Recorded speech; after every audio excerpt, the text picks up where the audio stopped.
Yo, what's going on, guys? It's Houston Sports Talk back into the video today, and today the Houston Rockets lose to the Oklahoma City Thunder 126 to 107.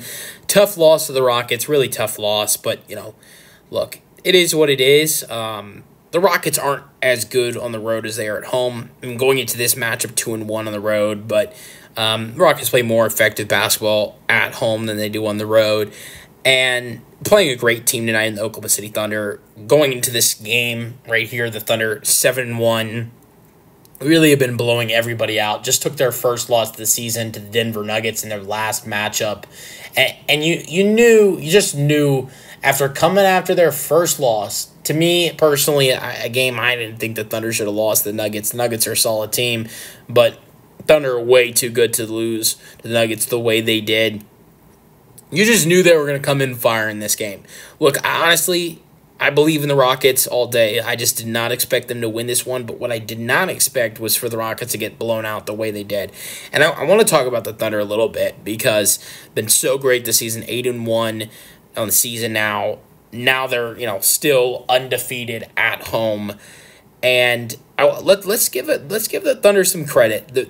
They went into this game. This was a great game in the first quarter. Honestly, watching the first quarter of this game, I'm like, this is a great basketball game. To me, it was like flashbacks of that Oklahoma City Rockets game last year where it was such a crazy game. I can't remember if that was before or after Shingo's injury. I think it was before. But Jabari Smith Jr. I think it was after. But Jabari Smith Jr. and Jalen Green, Fred VanVleet all had a great game. It was a great overtime win for the Rockets. Both teams played extremely well, but the Rockets got to win. And the first quarter reminded me of that game. Tied up at 31. Both teams hitting great making great buckets. Both teams hitting great shots. Not a lot of defense in the first quarter. And I expected that type of, I expected that type of energy in the entire ball game. The Thunder kind of gave that energy in the entire ball game. The Rockets sure as hell didn't, because that second quarter was terrible. And the Thunder showed the good defense they played all year because they held the Rockets to 20 points in the second quarter. The Rockets could not keep the Thunder under 44 points to the Thunder in the second quarter. So that's really tough. And the Thunder also did something to the Rockets this year that no other team has done, and that has kept a lead, right? I mean, let's look at three teams this year so far. Starting off, let's look at the Memphis Grizzlies. The Memphis Grizzlies had a 12-point lead against the Rockets earlier this year, second game of the season. What happens? Rockets come back, win by 20, and it's a 32-point turnaround.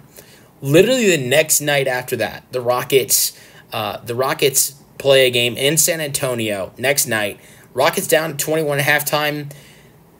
They don't win the game, but they come back to put it to a 1-point deficit. Spurs lead by 1. That's a 20-point turnaround. Obviously, we know what happened last Saturday. Rockets down by 31 at home against Golden State. Rockets somehow build the strength to get a big comeback, take a 1-point lead, which is another big turnaround, 32-point turnaround. That's another 32-point turnaround, and are able to send the game to overtime. Even though they lose, that's still a huge comeback. So what the Rockets have showed in 3 different games this season against Memphis, who's a great team, San Antonio, a solid team, and Golden State, who's looked like a pretty good team throughout the beginning of the season. Against those teams, to come back in big leads, or Memphis wasn't a big lead. It was a 12-point lead, but it was a huge turnaround, 32-point turnaround. With the Warriors, it was a 32-point turnaround, and with the Spurs, it was a 20. So good teams as well. Solid teams have had a hard time to keep a lead against this Rockets team. The Thunder did not back down tonight.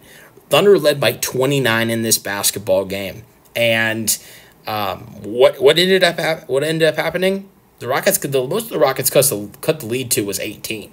So they cut it down by 11. Going from 29 to 18. But that is not like what the Rockets have been doing to teams before. So Thunder are the only team so far the Rockets haven't been able to make a huge comeback on. And So, Thunder looked good tonight and not letting the Rockets back in this basketball game. And another thing is a theme carries over from last year's Rockets Thunder games that carries over to tonight's game, is that last year the Rockets and Thunder went 2-2 against each other, and the two Thunder wins, Alperen Şengün looked absolutely terrible, and Chet Holmgren looked amazing. And then in the couple of Rockets wins, Alperen Şengün looked good, and the Rockets were able to stop Chet Holmgren, and he didn't look great. So what happens in this game? Alperen Şengün does get a bunch of assists and rebounds, six assists, 9 rebounds in only 27 minutes, but only 11 points, and shot 3 for 12. Did have 1 steal, but it was not a great game for Alp.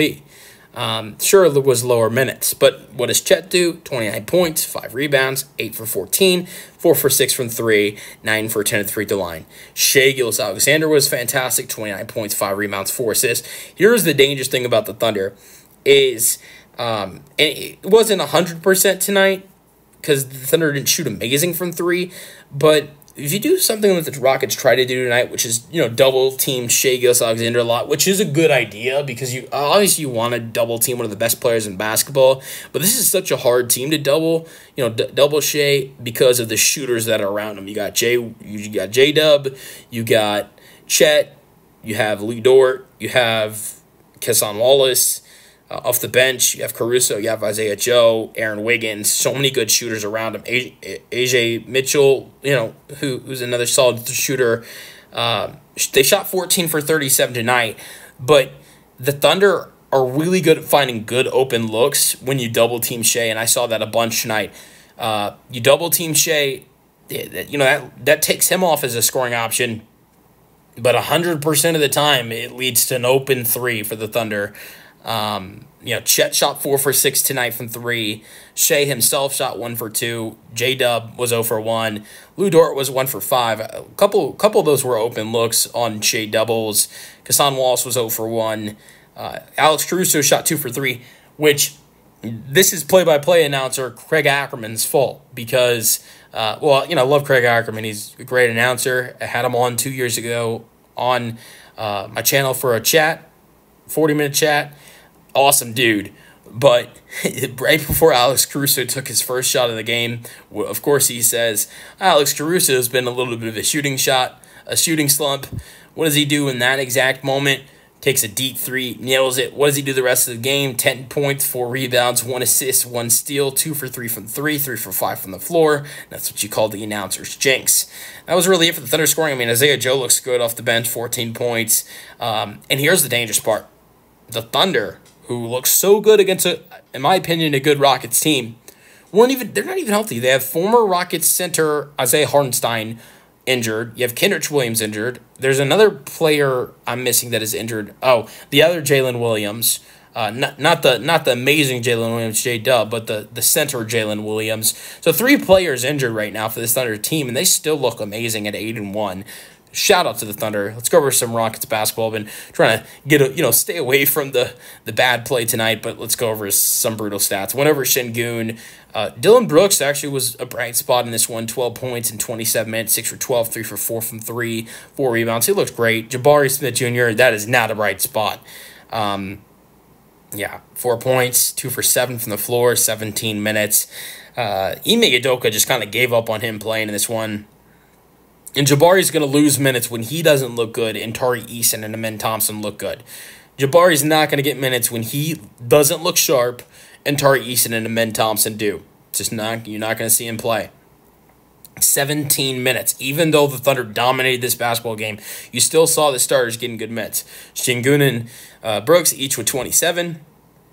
Van Vliet with 30. Jalen Green 28. This wasn't about it being a blowout. Jabari only played 17 minutes. That wasn't because of the blowout. That was because of the way he played. And when he struggles and Tari and the men look good, not a lot of Jabari. 4 points, 1 rebound, 2 for 7, 0 for 1 from 3.